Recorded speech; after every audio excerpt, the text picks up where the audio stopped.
might be some coming in late.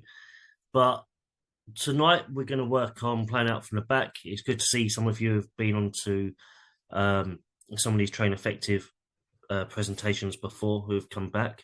But yeah, tonight something a little bit different. So we're going to look at different types of strategies, playing out from the back, and how that can help you within your own position, and see how it relates to you, because everyone just relates playing out from the back with the back four or back three, whatever you guys play with formation wise, but that's not the case at all. I'm just going to put into sort of, we're just going to see how that works to every single player from goalkeeper to striker. All right. Sorry about my voice at the minute. I'm a little bit ill. We'll be all right. Just a little introduction about myself. I know a lot of you have been on these past presentations before, or have met me in the past at a camp. But yeah, basically, I'm the Academy Director at Next Generation Pro Football Academy, which is linked with a college, and that also links with Chelsea Football Club Foundation. So we do work alongside them. And then on the side of that, I work within non-league, so like semi-professional football. In terms of this first team, they're about, I don't know, 6-7 leagues below the Premier League, if you want to put it into perspective. Okay, at first team level, and yeah, they're called White Hawk Football Club. Previously, I've been an academy coach at quite a few places, and provided sports science supports, the ones you can see below, quite a few professional clubs, literally working from under 13s all the way to first team. As I said, tonight we're going to be working or talking about playing out from the back.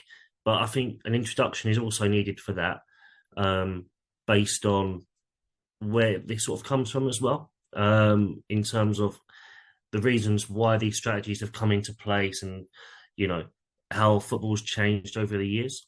So I'm just going to go through that as part of the introduction. So goal kicks have become integral to most teams in the world. And obviously this is how they want to create their own playing style.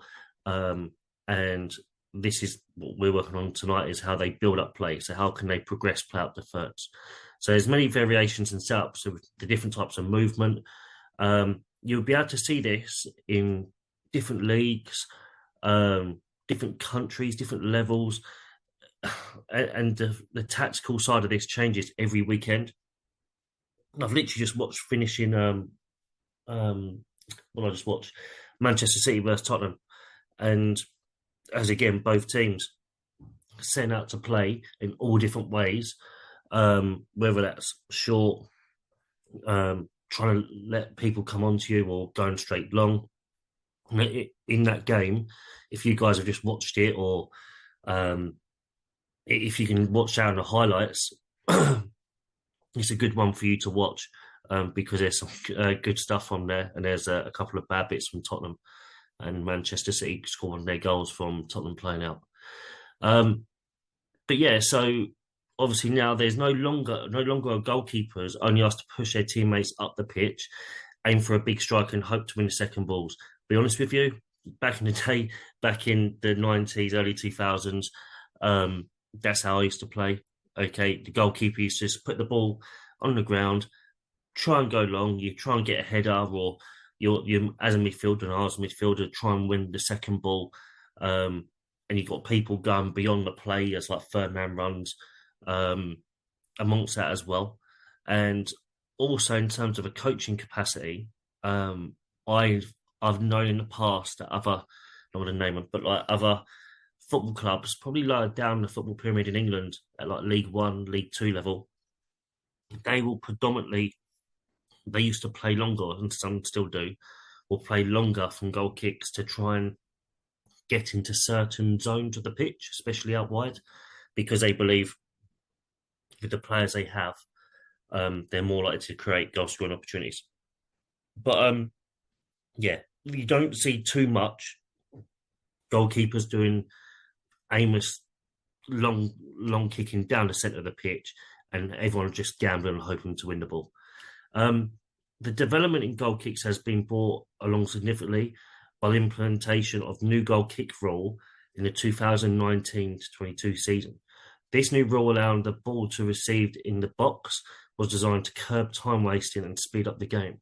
So, as again, before the 2019 season, you used to have, you know, the opposition still not allowed in the box, obviously.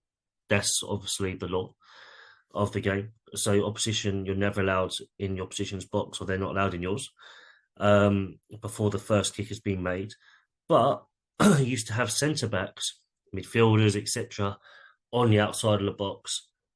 Obviously, especially when play was going longer, going high up the pitch and trying to win the first ball, the second ball. There were teams around at the time playing out, even though they're playing out with the players on the outside the box, they could do that. But as you can imagine, it was actually quite difficult, and especially for more grassroots, amateur, and semi-professional teams, that was a lot harder because of the technical skills you must have as a player. And even at professional level, it was still difficult because of the speed. If someone, was to press you under that sort of pressure, how good your technical side has got to be. But as soon as it come in, the new rule, this allowed obviously for centre backs you'd see more centre backs starting the box. I remember when this first came in 2019, even coaching it, you'd normally start not just with two centre backs in the penalty area. Sometimes you start with one. I've seen teams do that before. Start with one centre back in the area, the other one was on the outside of the box. It was quite weird. It was quite a new concept, and I'll be honest with you, a lot of people conceded a lot of goals as it was a new concept at that time. But I'm all for the rule of playing out. And as I said, if you go and watch the Manchester City Tottenham game earlier, I was hearing loads of feedback from the TV, from the commentators, and just even going online very shortly before coming on to here, people going, they're questioning, why do you play out? Why should we play out? Okay. So it was a good sort of introduction to this presentation. For one, it's a law change from 2019, but why do teams play out now? So obviously in modern times, football has increasingly become a possession game. I think we all know that. A lot of the teams we like to watch are very possession based. There's a lot of teams out there who like to be dominating the ball, shift your position. And some of those key teams over the years, not just this season, but over years and years, last decade or so, have got to be Barcelona, Manchester City, and Bayern Munich. The way they, the high quality players they've got in terms of shifting players around, the technical detail, what they can do from playing out, playing through people, through different thirds of the pitch. And I think, they're attractive teams to look at, and you can see by their transfers, they will buy people who are possession based players, okay, and people who are very good technically. But obviously, the backbone of being a possession based style play is you've got to start playing out from the back. You also notice, and this is going off topic from here in terms of this presentation, but even these possession-based style teams will also play possession-based set plays. So playing out, technically goal kick, that's a set play. So that is a set. So that's playing out. A corner, you'll see a lot of these people, Manchester City, etc. They won't just put the ball into the box. They'll look to have possession in and around the box, maybe to draw out the defenders to then cross the ball to the back post. And there's other teams who do it as well, but it's just an example. Some of the free kicks aren't just like hit free kicks into the box. Obviously, some they will, and it's tactically done. They obviously work on that, but some of them prefer to play short now because they like to dominate possession.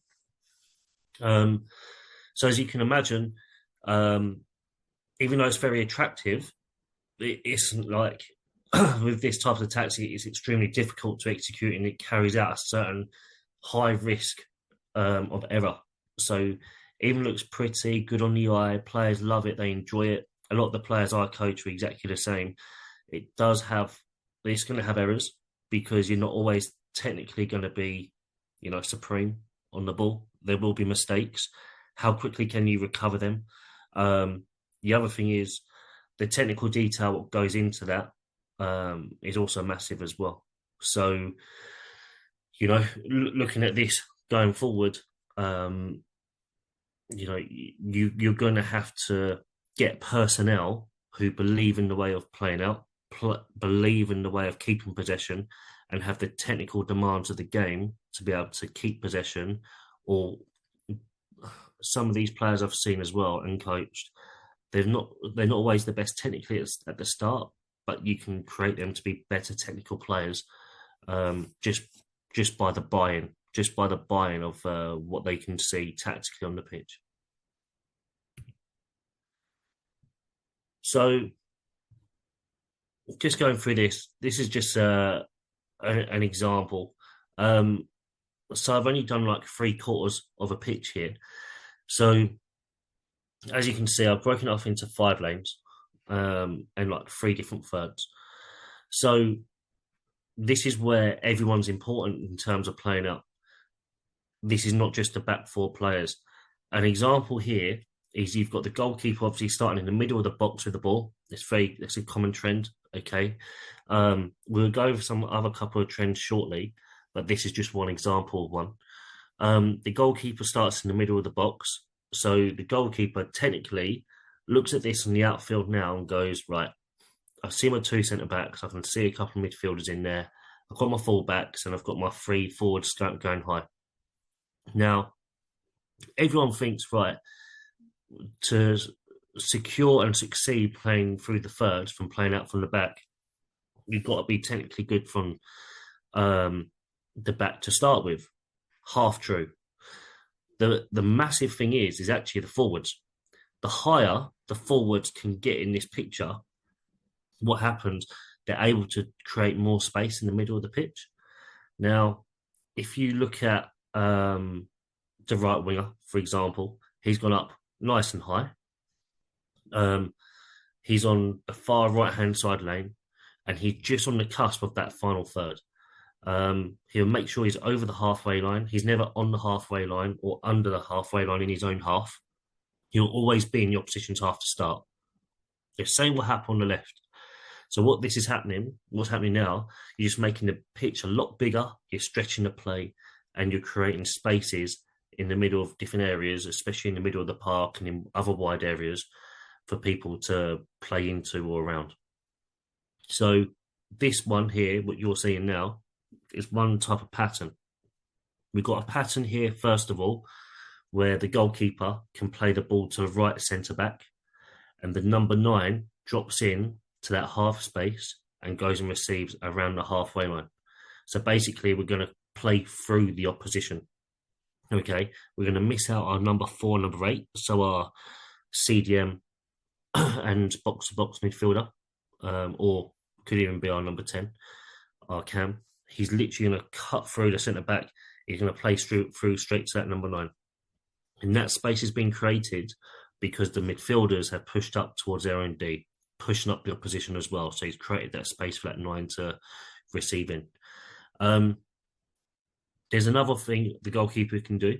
The goalkeeper can actually play long straight into the number 9. And that number 9, even though he starts high, he comes in at an angle. He drops in short on the angle, and the goalkeeper will play long into that middle third, into that space, and he can then look to try and get on the half turn or bounce a player to go forward. And if he can get on the front foot to turn, okay, can he play in, obviously, one of his wide players who would be going inside to look to receive? The other thing is, the goalkeeper here, the third option, is that he can also go not just long into the number 9, into the middle of the pitch. He can go, if you've got a goalkeeper who can keep long enough, the goalkeeper can go straight in, aiming towards the wide / left-hand side half space, straight into the winger. If he can ping the ball between the centre-back and their right back. So not to one or the other, but between them. They then have to make a decision. The winger knows what to do. The number 9, the striker, can go and join in. The other winger cuts in and goes and supports. Everyone pushes up the pitch. So this is why everyone from centre backs to full backs, midfielders, front line, they're all massively important.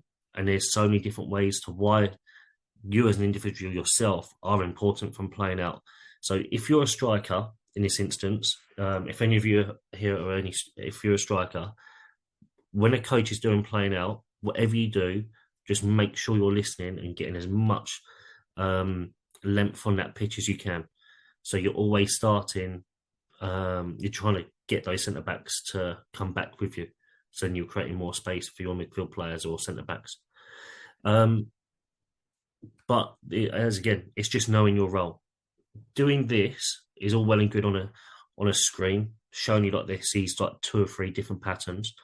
But it's actually for you to know your role and the reason to why what you're doing, because this has to change up every single time. Otherwise, it just becomes too predictable. And playing out when it's too predictable, it won't work.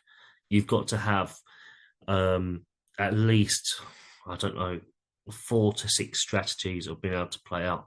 I know there's some teams out there in the Premier League who have about 14, 15 different ways of playing out.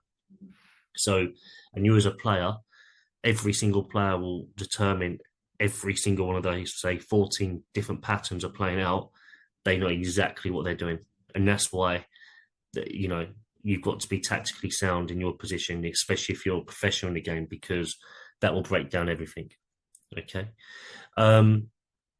So yeah, in terms of goalkeepers, if there's any goalkeepers on this chat tonight, but for goalkeepers, as that ball's being played, this is where you then become the support player as well. So once the goal kick's been taken, even though you're the one in this instance taking the kick first, the pass first, whatever that pass looks like, you're the next one. Your role obviously changes as well. So you'll notice a lot of the goalkeepers now are literally like players. I've had goalkeepers in my sessions before where they're not being part of the goalkeeper coach for like an hour or 2 sometimes. They come into a session itself, they do the normal technical stuff. The goalkeepers will join in some of the possession as like bounce players and stuff like that, depending on what type of possession practice we're doing.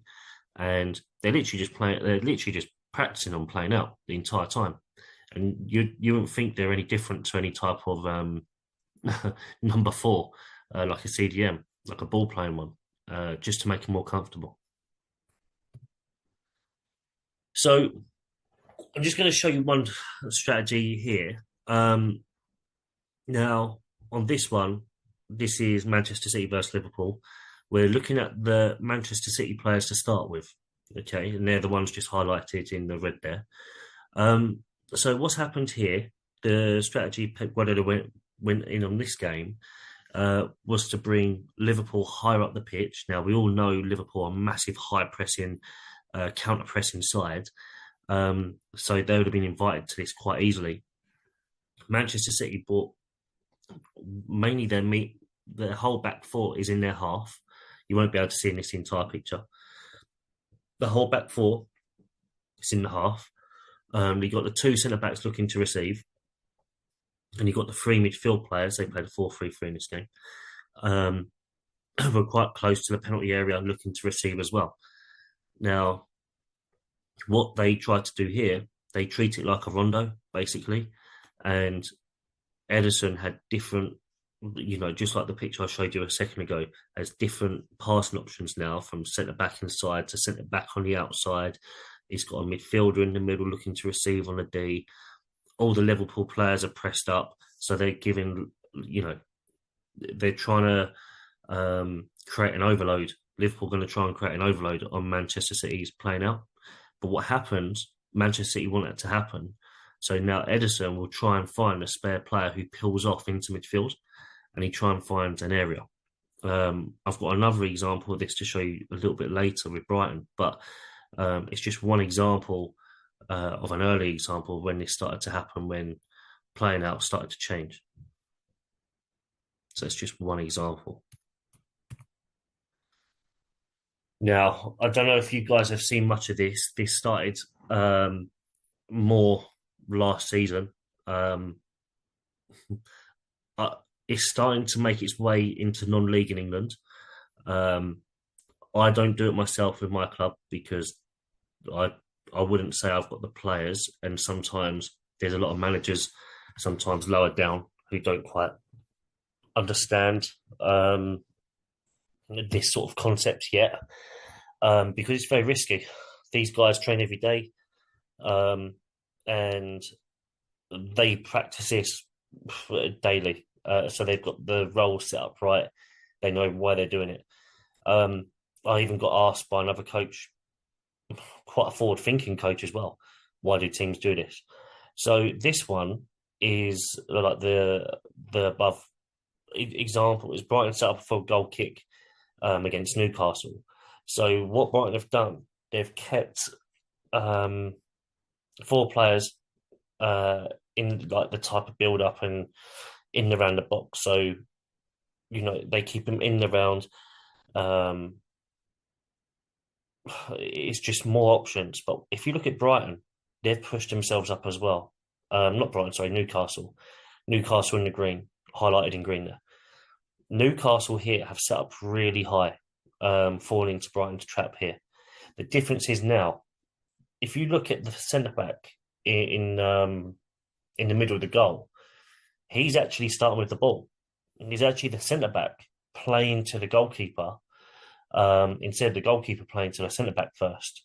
Now, I don't know if you guys have seen this, but Brighton do it quite regularly. I know Manchester City do it. I've seen Man United do it as well. There's other clubs who do it as well.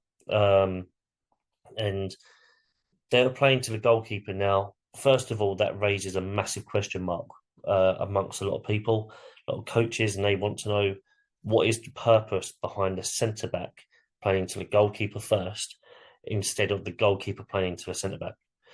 Now, the reason being is because when a goalkeeper plays into the centre back first, there seems to be. I'm not saying the detail pass isn't good enough or anything like that. The emphasis in terms of building out is probably a lot easier. So with a centre back playing the ball into the goalkeeper first, there seems to be more options, especially going longer. So as the ball gets played from the centre back to the goalkeeper now, yes, he's got the Newcastle players just about to press him. So you think, why does that make sense? If you look at the goalkeeper, he's just on the outside of his goal, like just on the outside of the post. So even if the centre back was to screw up a pass, he's not going to put it into his own net. So the centre back will play it to the goalkeeper to his back foot. The goalkeeper now will have a couple of choices. Goalkeeper can go long. Goalkeeper can switch play to the other centre back. That's what he does normally. That's what he's done in here, to the number 5 on the nearest side of your screen, on the right hand side. He will literally switch play into here, and you'll see in a second what the outcome is. As he's played into his centre back, so I'm going to go back one. As the centre back here is played into the goalkeeper. The goalkeeper's then played to the number 5, the other centre back across the penalty area. The number 5 has then clipped a ball into our forwards. Now, in that picture before, there was around 6 Brighton players in their own half. Okay, like outfield players, that is. There's about 4 in the attacking half. Now, one of those 4, I don't know this guy's name actually highlighted in the blue, but he's a Brighton player. Brighton have played into this massive square, okay, because that's where the space has been created. All 4 of those Brighton players were in that attacking half, over that halfway line on the D. It's not pictured on here. What you're seeing is the forward or number 10 coming in to receive the ball in the space. Now, with this, with the first time pass, the centre back obviously has found the forward who's dropped in. Gilmore, the midfielder, he's like drifted away from the ball. And what's happened, he's not actually gone to show from the centre back because he knows what they're going to do.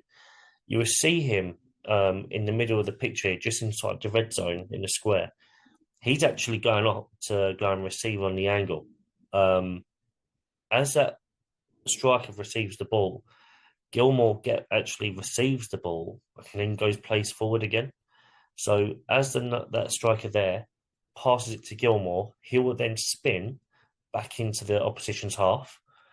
There's three other players in the opposition's half, and Gilmore is basically going to play the ball forward as well. So Gilmore will put the ball into the space, into the attacking half. It might not be to the player. It might be, you might have to go around, over, you might be able to cut it through. It all depends on the attacking movement. So this is just one way how to break a press from Newcastle's point of view. Where Newcastle are pressed so high, you can expose them in behind. So they've exposed the space in the middle of the pitch, in behind, go for an up, back, and through situation, straight from playing out. So it works quite well from them. And from this, I remember they scored from this set play. So not every team has got this.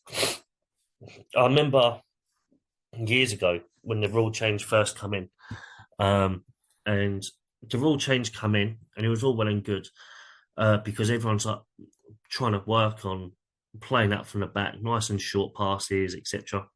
Especially when you're Manchester City. The thing is, Manchester City possess one not just the best goalkeepers in the world, they possess one of the best ball playing goalkeepers in the world. Now, yes, he's good at playing out and stuff, but when it comes to long distance kicking and the accuracy of it, he's amazing to watch. And one of the games I remember watching was, I think it was at the Emirates. It was Arsenal versus Manchester City. I think it was there, and Ederson literally got the ball on the floor. Aguero peeled off past the centre back, and a little bit like, you know, what's happened here. The guy in the red circle, the guy in the red circle here, say he's Aguero, he's peeled off. Ederson's played the ball over the centre back's head, from his own goal 6-yard box, and Aguero's gone on to score. Straight long ball from a goal kick. They didn't expect Ederson to kick it that far. I didn't either, because it was like a bullet of a pass.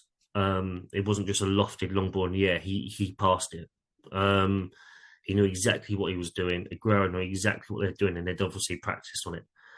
He stood a good 20 odd yards into the opposition half, Aguero, and it pulled off. Now, we even on my non-league side, about 2-3 weeks ago, we played an FA Cup game and we scored exactly the same way. I'm quite lucky there. I've probably got one of the best goalkeepers in the league anyway, and sometimes his distribution going long is fantastic, and we scored a very similar goal, like the old Aguero one. So, and that's because he played over their back line straight from a goal kick. Obviously, he can't be offside in this new law. In this new law, the game will come in 2019. Can't be offside from a goal kick. He's played it straight over the top of him. He's run on 1v1 with the goalkeeper and scored. As you can see here, in this example, this is Manchester City versus Everton. So Everton's centre-back is at least, or in around 20 yards back, because one, they know what Manchester City are about, and obviously they've done their homework over years, and, you know, Manchester City, yes, they will play short, but here they have set up to go longer. Now, it doesn't matter if they're playing short or going long, and this goes into what Brighton were doing in the other slides he was looking at. They will come up really high up the pitch, and they'll be looking to go long. Okay, so they set up high, and as you can still see, even in the middle of the pitch there, there's loads and loads of space. So they've got different variations they've set up to go and play out. So if you're a winger or a striker in on this chat tonight, this is an example of where you should stand. Um, if you're a winger, you're not high and wide. Okay, some managers might want you high and wide, but in this one, I know I don't play my forwards high and wide like that. I get mine to tuck in, just like this picture, and they come inside, but they're still high. And look how many Everton defenders they have back there, marking them free. They've gone 3 versus 3. I've had it at work in the academy of Next Gen in Chelsea, where I stick a fourth in there as the number 10. So the cam also goes in there as well sometimes. But this is an example of Manchester City 3. What's happened here is they can feed off second balls. Manchester City can play out quite nicely in terms of they've created the space in the middle. So if they did want to go through there, it's going to be easy. They can go play over the top, and they've got a 3 versus 3, in the attacking half. Now, I think we all know as soon as you get into the attacking half, normally you're outnumbered. We're here, they're even. So the only thing they're not even with is because of the goalkeeper. But in terms of outfield players, they're even, so it's very tricky. But yeah, in terms of a striker, every session on a playing out session, the same as a winger, get nice and high, get a little bit compact with it. It gives your fullbacks, if you're a fullback here, it gives you a little bit of room to go nice and wider or wider with the touchline. And it makes it easier for your centre backs to either drive in or play in. It makes it easier for your centre midfielders to go and create more space. That's what you're doing. So even though you've not got the ball, you're affecting the game, even though you've not got the ball at your feet. This is a great example of that. And a lot of people ask me, "Oh, Lee, I hardly touched the ball today," or "I don't feel like I'm affecting the game." But what they don't realise is that they have affected the game, but they've not. They don't feel as an individual they've affected the game, but they have as a team. And this is what you do as a team to affect the game. And it has to tick, especially the higher you play, especially if you get picked up by professional clubs. They expect you to know this already, or at least be coached to go into it. And you've got to have the buy-in. It will work. There will be mistakes. You're not going to win every single battle on there. But do you know what? It's one type of strategy, and there's other types of strategies to this as well. Okay. I think what you need to do is go away. You know, don't just look at the building up from the back and go, "Oh, I like that one. I believe in that one because Barcelona do it, or Manchester City do it, or Brighton do it."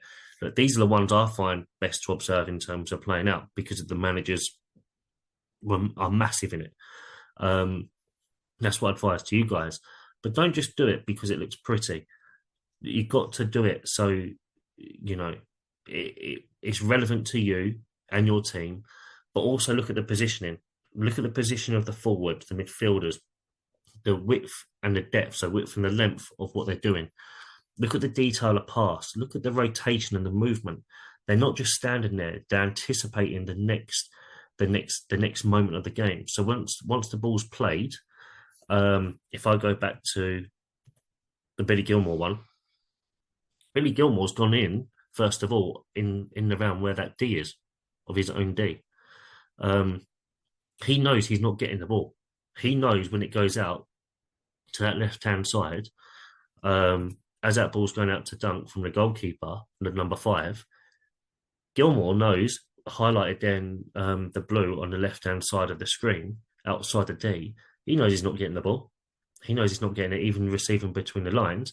He could do, it's on, but he knows when they're set up like that, there's an option for him just to miss it out and go straight as the ball's getting played from the goalkeeper to the centre-back. He knows he's going to start his run straight back into that big square for that space to find the ball in the pocket there off the forward or attacking player to then go and play forward. He knows that's his part of playing out from the back. And you know what? For a very technical player like that, you wouldn't want many other players in Brighton squad who are going to be much better than Gilmore in terms if you wanted to be able to tactically read the game, go for an up, back and through. So this is how they've used him for their best advantage because they know he's probably one of the best distributing midfielders in terms of what they have. So he's the one in that role with that role and responsibility to then go looking for the ball in that space to then go and play it forward once he's received it from the striker. By the way, when the striker or attacking player receives this, he doesn't have to pull it back to Gilmore. Doesn't have to. He could go on the half turn and then look to play forward himself. But what he has done, he's dragged a Newcastle centre back out with him. So it's very clever to what they do. But look, I think going back to these three teams, there's other good ones in around the world as well. The Spanish teams, they're very good at like building out. They have a lot more time on the ball, so there's different types of ways. Italian's also different to that.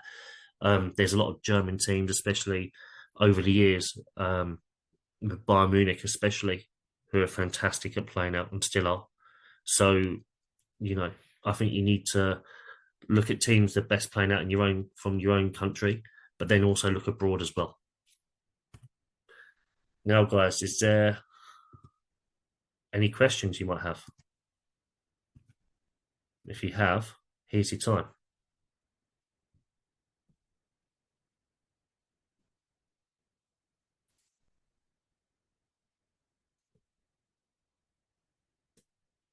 You should put them in the chat box for me, and I can answer anything.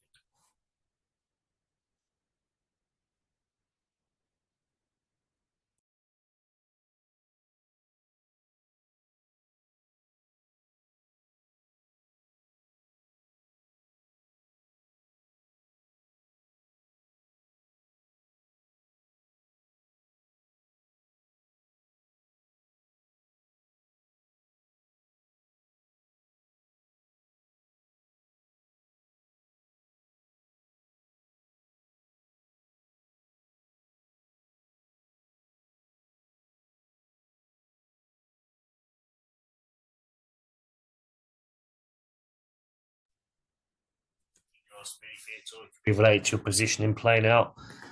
Um, you could ask me a question about a team. Go for it. So I'm just going to answer yours, okay?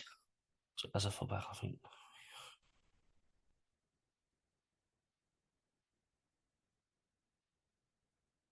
Yeah. Funny enough, uh, that's a massive trend at the moment. The whole what you're saying, so in terms of like the inverting. I know Tottenham do that a lot. Manchester City do that a lot. So today would be a good one from the highlights from that game to have a look. I'd probably disagree with you though. Probably because you have got a lot to do as a fullback. In fact, there's not one position in terms of playing out where you're not important and you're not involved because it's like a game of chess. You have to have every single position ticking right for it to work. So as a fullback, yeah, you're massive. You're massive. Yeah, you've got to create width. You're doing your job just by creating width alone. Then you've got to talk about like, what about if you rotate? What if you're coming inside? Um, there's obviously always these different reasons behind it. So just make sure that you're always being aware of that. Also, if someone plays it longer up the pitch as a fullback, you don't just stand there with the width, depending on what side it's gone on. If it's on your side, for example, the balls progress up the pitch. You need to then get up the pitch quickly yourself to be the next line of support. Or what if they lose out? Can you tuck in and make things compact and organise it? So you have got big responsibilities. Um, but the goalkeeper sometimes plays, or the centre backs might play it to you straight away. I've seen that where all these teams think they're going to go through the middle where they don't.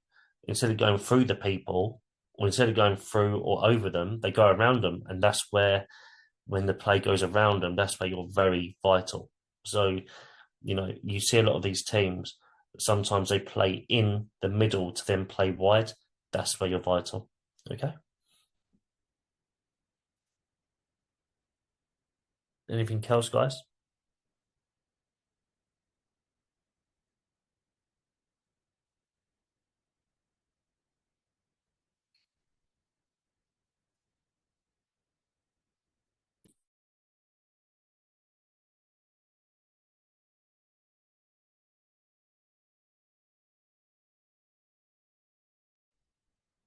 You can ask me anything, guys. It doesn't have to be just Ava. If you've got any other questions, feel free to ask me.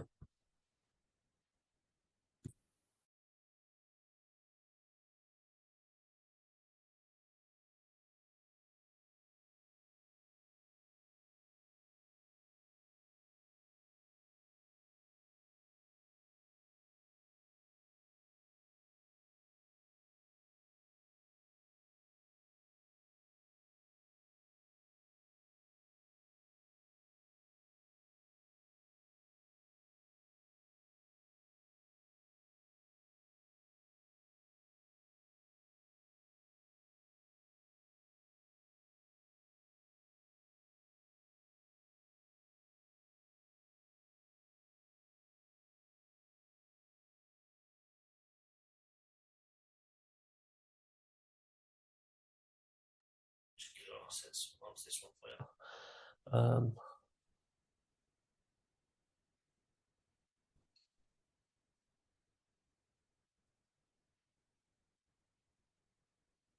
Yeah, so that's the only thing. As it's a good question, so like, so yeah, you don't have as many passing options. So I think with yourself, you have to one when you're receiving the ball, depending what the strategy is, but depending what the pressure you've got, are you good enough to receive the ball on the front foot or the back foot with your body shape facing forward? Um, that's a technical skill you can possess. So can you want to do that? Then can you try? Are you going to play the ball, or can you beat that winger coming onto you or the other fullback in a 1v1? So be confident to take them on. Um, get your body in the way if you feel like you're going to lose the ball. Also, if you feel like you're under too much pressure, put your arm up, protect the ball, and look to play off another centre back or a centre midfielder that way. Or you might be able to protect the ball to then spin the man in a 1v1. I've seen a lot of fullbacks do that as well. So you can't be predictable every time. You have to change the options. Um, I think for you, you need to look at different types of fullbacks uh, in the Premier League or other places in the world um, to sort of gauge to what they do in those situations. And I think that that's more likely to help you because they're not all the same, and they you can watch the same fullback, um, say in one game, and I guarantee he doesn't do the same thing every time. Okay.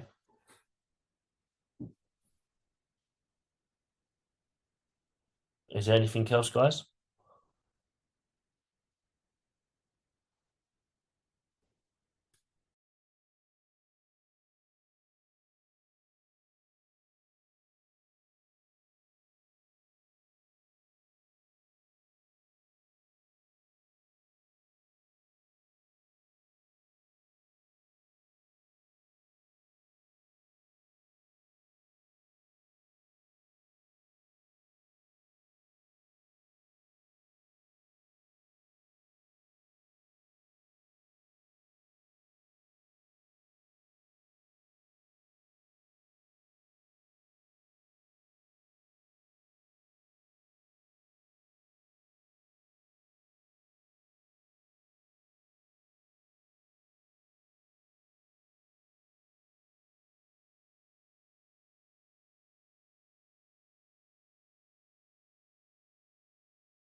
Guys, if you haven't got any other questions, um, I'll wrap it up. But yeah, we'll be doing more um, presentations with Train Effective. I noticed they've got some camp dates gone out, so my advice is get yourself onto a camp. Um, I know there's quite a few available.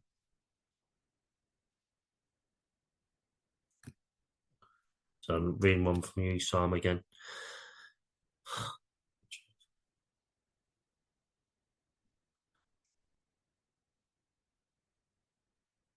Yeah, like some managers will tell you not to take the risk because it's their own half. It's unless not wrong. Um, I know managers who would say the same. I think it depends on the opposition you're playing against. I think it depends on whereabouts on the pitch you are at that time and that moment will then lead to the right decision. There's not one decision what makes all or fits all. So it can be different. But at the same time, you've got to be able to not just play the same passes, you need to be doing other passes. So as the ball's travelling to you in and you don't feel confident or the manager doesn't want you to do the 1v1, um, they're going to then press their centre back and they're pressing their centre midfielder. My advice is hook it round the corner into the front line. Hook it round the corner into the space for the winger to run onto or the striker to run onto beyond their defender. Okay. So you're not passing it to their defender, you're getting it beyond them. So it gives them you're basically setting up another 1v1 battle higher up the pitch. And then it's out of your half then. And then what you've got to do is then go up the pitch and then go and support it. Okay.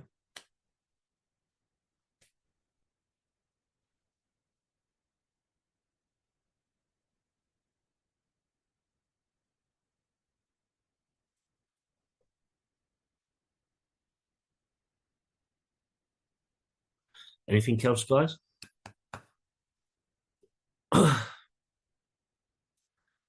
Okay. Well, look, I'll let you go. And thank you for coming this evening.